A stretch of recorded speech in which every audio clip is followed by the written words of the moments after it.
नमस्कार, hot topic में आपका स्वागत है। मैं हूं अखिलेश शर्मा।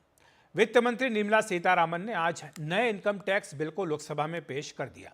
साथ ही इस बिल को सेलेक्ट कमेटी को भेजने का भी प्रस्ताव रखा, जिसे सदन ने स्वीकार कर लिया है। Sir, I want to say, sir, that I'm moving a motion. With your permission, sir, I rise to move that the House agrees to authorize Honorable Speaker yourself, sir, to constitute a select committee of this House on the Income Tax Bill 2025. The terms and conditions regarding the committee will also be decided by the Honorable Speaker. The committee shall make a report by the first day of the next session. I move this. एक बार bill को introduce कर दें। Okay, bill को sir. Introduce कर दें। So I introduce the bill. मौजूदा आयकर कानून 1961 से अस्तित्व में है और साल दर साल इसमें संशोधन होता आया है। खास उद्योगों और क्षेत्रों को बढ़ावा देने में इसके इस्तेमाल से यह कानून जटिल होता चला गया। ये कानून ऐसा बन गया जो आसानी से आम आदमी की समझ में नहीं आ सकता है। इसी जटिलता को दूर करने के लिए सरकार नया इनकम टैक्स बिल लेकर आई है। पुराने कानून के 1200 प्रावधान और 900 व्याख्याएं हटा दी गई हैं। अगर हम पुराने कानून से तुलना करें तो 1961 के कानून में क्या था और इस कानून में क्या है, ये भी आप एक बार देख लीजिए। 61 के कानून में धारा 819 थी और इसमें 536 धाराएं हैं। अगर हम बाकी अनुसूचियों की बात करें तो पिछले बार के कानून में 14 थी, इसमें 16 अनुसूचियाँ हैं। अगर हम पन्नों की बात करें तो पिछले कानून में 880 पन्ने और इसमें 622 पन्ने हैं। अगर चैप्टर की बात करें तो इसमें पुराने में 47 और इसमें 23 चैप्टर हैं। और शब्दों की बात करें तो पुराने कानून में 5,12,000 शब्द हैं, जबकि नए कानून में 2,60,000 यानी आधे शब्द ही हैं। और एक नजर डाल लेते हैं नए इनकम टैक्स बिल की 10 बड़ी बातों पर। सबसे बड़ी बात क्या है? आसान और स्पष्ट भाषा में इसको लिखा गया है, कोई भी समझ सकता है। असेसमेंट ईयर की जगह टैक्स ईयर लिखा जा रहेगा ताकि कोई कंफ्यूजन ना रहे। मौजूदा कानून के अहम प्रावधान बरकरार रहेंगे। इसके साथ ही टीडीएस और टैक्सेशन को आसान बना दिया जाएगा। विवादों के समाधान के लिए पैनल होगा। टैक्स विवाद और मुकदमेबाजी कम होगी। ओल्ड टैक्स रेजिम भी जारी रहेगी। इसी के साथ कैपिटल गेन टैक्स में कोई बदलाव नहीं किया गया है। निष्पक्ष और ज़्यादा पारदर्शी सिस्टम बनाया जाएगा।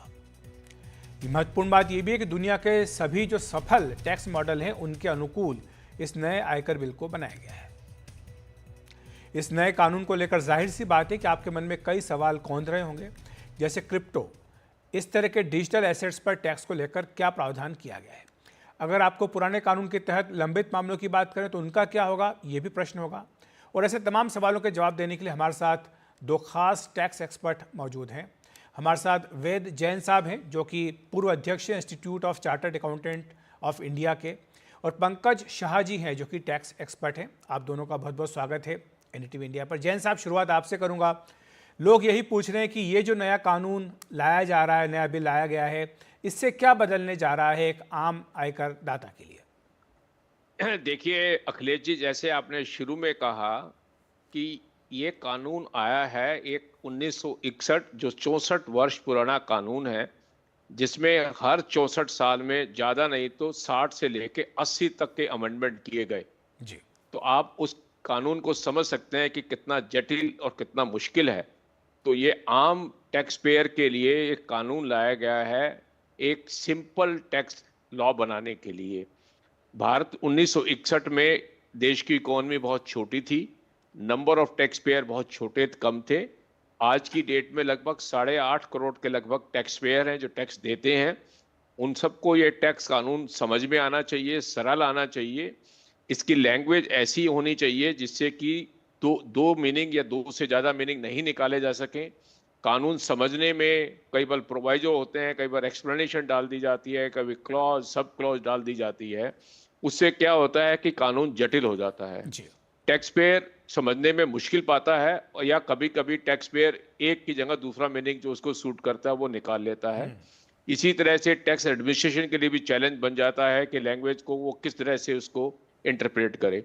तो अब ये कोशिश की गई है कि ये एक्सप्लेनेशन प्रोवाइड माफ कीजिएगा, आपको रोकूंगा। एक बड़ी खबर आ रही है, उस पर दर्शकों को बता देते हैं। मणिपुर की बात कर लेते हैं। वहां पर राष्ट्रपति शासन लगा दिया गया है। ये बड़ी खबर इस वक्त की ब्रेकिंग न्यूज आ रही है। आपको बता दें कि मणिपुर में जहां पर कि मुख्यमंत्री बीरेन्द्र सिंह ने इस्तीफा दिया था, उनके बाद कोई वैकल्पिक मुख्यमंत्री नहीं बन पाया, उनकी जगह कोई दूसरा मुख्यमंत्री अपॉइंट नहीं हो पाया, और इसके बाद अब राष्ट्रपति शासन वहां पर लगा दिया गया है। जो संविधान का प्रावधान है वो स्पष्ट तौर पर यह कहता है कि 6 महीने से ज़्यादा का अंतराल 2 विधानसभा सत्रों के बीच नहीं होना चाहिए, लेकिन यह अवधि 12 तारीख को समाप्त हो गई थी और अब आज मणिपुर में राष्ट्रपति शासन लगाने का फैसला किया गया है। तो इस वक्त की एक बड़ी खबर आ रही है मणिपुर से, जहां पर कि राष्ट्रपति शासन लगाने का फैसला किया गया है। और हमारी सहयोगी नीता शर्मा हमारे साथ जुड़ गई हैं इस खबर पर अधिक जानकारी देने के लिए। नीता, तो कोई जाहिर सी बात है कि जब सरकार नहीं बन पाई, कोई दूसरा मुख्यमंत्री नहीं बन पाया, तो एक तरह का संवैधानिक गतिरोध वहां पर पैदा होने की स्थिति बन गई थी। यही कारण रहा होगा कि राष्ट्रपति शासन लगाना पड़ा है। बिल्कुल, क्योंकि पहले ये कयास लगाए जा रहे थे कि प्रधानमंत्री वो बाहर गए हुए हैं, जब तक वो वापस नहीं आएंगे तब तक नहीं लगाया जाएगा। लेकिन जिस तरह से कवायद की जा रही थी और जिस तरह से बीजेपी के पास कोई चेहरा नहीं मिल पा रहा था, सहमति नहीं बन पा रही थी, जिसके चलते अब वहां पर राष्ट्रपति शासन जो है वो लगा दिया गया है। अखिलेश, हालांकि राष्ट्रपति शासन के ऊपर भी कांग्रेस और बीजेपी के बीच में राजनीति जो है वो खूब हो रही थी।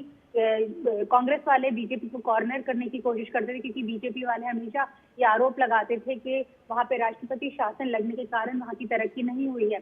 लेकिन बहरहाल इस बार उनके पास भी नंबर्स नहीं मिले, जिसके चलते अब वहां पे प्रेसिडेंट रूल जो है वो लगा दिया गया है। अखिलेश, संक्षेप में नीता आपसे जानना चाहेंगे, विधानसभा को क्या सस्पेंडेड एनिमेशन में रखा गया है या डिसॉल्व किया गया है? अभी सस्पेंडेड एनिमेशन में ही रखा है। जो अभी तक की जो सूचना है वो मिल रही है, उनका ये कहना है कि क्योंकि उसके ऊपर भी एक तर्क दिया जा रहा है कि क्योंकि सुप्रीम कोर्ट की रूलिंग है जो ये कहती है कि 6 महीने से ज्यादा भी इसको सस्पेंडेड एनिमेशन में रख सकते हैं। ऐसी कुछ तारीख जो है वो बीजेपी के लोगों ने की है और यही बात की इत्तला उन्होंने गवर्नर साहब को भी दी। ठीक है, शुक्रिया आपका नीता इस तमाम जानकारी के लिए। तो बड़ी खबर जहां पर मणिपुर में राष्ट्रपति शासन लगा दिया गया है। और हम वापस आते हैं अपने चर्चा पर। जो नया आयकर बिल रखा गया है आज और इसको सेलेक्ट कमेटी को भेज दिया गया है। हमारे साथ वैद जैन साहब तो हैं ही, साथ में पंकज शाह जी भी हमारे साथ बने हुए। पंकज जी, आपके पास आना चाहूँगा, क्या जो नया आयकर का कानून आज लाने की बात कही गई है, क्या इसमें कोई नया टैक्स लगाया जाएगा या कोई टैक्स में रिलीफ देने की बात है? देखिए, कोई नया टैक्स या टैक्स में रिलीफ जैसा तो कुछ नहीं है जी। पर हाँ, पुराने कई जो कंफ्यूजन थे उनको क्लियर करने का प्रयास किया गया है। बहुत सारी क्लैरिटी लाई गई है, सर्टेनिटी लाई गई है। पुराने समय में 1960 का हमारा एक्ट था, जो मूल उसका शेड्यूल था 1960 का था, उसको बदल के आज के समय के हिसाब से बहुत सारे चेंजेस किए गए हैं। जैसे मैं आपको उदाहरण दूं कि अगर मुझे मेरे दादा या परदादा से कुछ मिलता था तो उसके ऊपर इनकम टैक्स नहीं लगता था, पर वहीं नाना या परनाना की बात करें तो उस समय पुरुष प्रधान समाज के हिसाब से प्रथा बनी थी। अब उसको बदलाव करके कि मुझे नाना परनानाओं से मिलेगा तो वो भी मेरा जो है मेरे एग्जेम्प्ट रहेगा, टैक्सेबल नहीं रहेगा। इस तरीके के कुछ चेंज करे हैं। पहले जो ट्रस्ट कहा जाता था उसको नॉट प्रॉफिट ऑर्गेनाइजेशन कर दिया गया है। तो जिससे आज के समय के हिसाब से, आज की प्रचलित भाषा के हिसाब से इस बजट को आज का रंग दिया गया है। डिजिटल के ऊपर बहुत ध्यान दिया गया और हर जगह डिजिटल इकोनॉमी और डिजिटल प्रोविजन, डिजिटल तरीकों को शामिल किया गया है। तो ये पुराने बजट का नया अवतार है जी। द्वेष सर, आपके पास जाते जाते जो डिजिटल की बात कर रहे थे, क्रिप्टो को लेकर काफी चर्चा होती है, तो क्रिप्टो को लेकर कोई स्पष्टता हो पाई है क्या? देखिए, क्रिप्टो को लेके हमने 2 साल पहले अमेंडमेंट इनकम टैक्स में कर दी थी, क्योंकि एक समस्या बनी हुई है कि क्रिप्टो को हमने अभी तक ऑफिशियली रिकॉग्नाइज नहीं किया। रिजर्व बैंक ऑफ इंडिया इसके बारे में चर्चा पे लगे हुए हैं, लेकिन इनकम टैक्स में बहुत क्लैरिटी कर दी थी कि क्रिप्टो के इनकम को 30% पे टैक्स किया जाएगा, इसमें कोई टैक्स की छूट नहीं मिलेगी। और इसी की रिपोर्टिंग के बारे में भी काफ़ी सख्त कानून बनाया है कि जो क्रिप्टो प्लेटफॉर्म है उनको एनुअल इन्फॉर्मेशन स्टेटमेंट वगैरह फाइल करने पड़ेंगे जिन लोगों ने क्रिप्टो में डील किया है जी। और वही प्रोविजन इसमें जो अभी इनकम टैक्स बिल बनाया है उसी के अंदर रखा है। एक जो चेंज किया है वो डेफिनेशन में हमने वाइडन करके डिजिटल वाले के लिए उसमें जो हमने यूट्यूब इन्फ्लुएंसर वगैरह उनकी इनकम को भी इसके अंदर लाने दायरे में लाने की कोशिश की है। तो सोशल इन्फ्लुएंसर जी जी जाते जाते पंकज जी, संक्षेप में आपसे जो एक ये कंफ्यूजन है कि 12 लाख तक की अगर आयकर है, आप आमदनी तो आपको आयकर नहीं देना होगा, लेकिन 12 लाख 1 रुपया आपकी अगर आमदनी होगी तो आपको देना होगा। ये बात कुछ सांसद भी कह रहे थे, इस पर अगर संक्षेप में आप स्पष्टीकरण दे सकें। ये बिल्कुल गलत है। इनकम टैक्स के अंदर मार्जिनल रिलीफ का कंसेप्ट है कि 12 लाख रुपए तक तो टैक्स नहीं है, पर अगर 12 लाख 1,000 रुपए आपकी इनकम है तो आपका टैक्स कभी भी 1,000 से ज्यादा नहीं हो सकता। तो लगभग 12 लाख 70-75 हजार तक जो है ये रिलीफ आदमी को मिलेगी। तो ये इस प्रकार की जो समस्याएं लोगों की अपेक्षित थी, सरकार ने बजट में पहले से इसका मार्जिनल रिलीफ का प्रावधान है। ठीक है, और लॉजिकल भी है। तो ऐसा कोई नहीं होगा कि 12 लाख अगर 100 रुपया 12 लाख 1,000 है तो आपका टैक्स 1,000 से अधिक नहीं हो सकता। जी बिल्कुल। बहुत बहुत धन्यवाद आपका पंकज जी, और वैसे सर आपका भी शुक्रिया हमारे साथ जुड़ने के लिए, विस्तार से बताने के लिए कि जो नया आयकर विधेयक रखा गया है इसके बाद किस तरह से कर की जो भाषा है वो आसान हो जाएगी, पारदर्शिता अधिक आएगी। एक ब्रेक ले रहे हैं, ब्रेक के बाद तुरंत हाजिर होते हैं।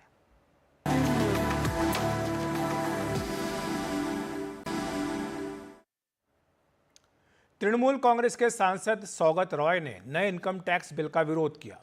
उन्होंने कहा कि यह बिल भी जटिल है और इससे कोई फायदा नहीं होगा। इनकम टैक्स बिल को तो हम इंट्रोडक्शन का ही अपोज किए थे, उस समय हंगामा भी चल रहा था, मैं भी अपोज किया, क्योंकि मैं बोला कि इससे कोई फायदा नहीं होगा, क्योंकि ये बिल भी बहुत लंबा हो गया। नया बिल जो आया 626 पेज, तो पहले बिल कॉम्प्लेक्स था, तो यह और भी कॉम्प्लेक्स है, इससे कोई फायदा नहीं होगा। तो हॉट टॉपिक में आज इतना ही। नमस्कार।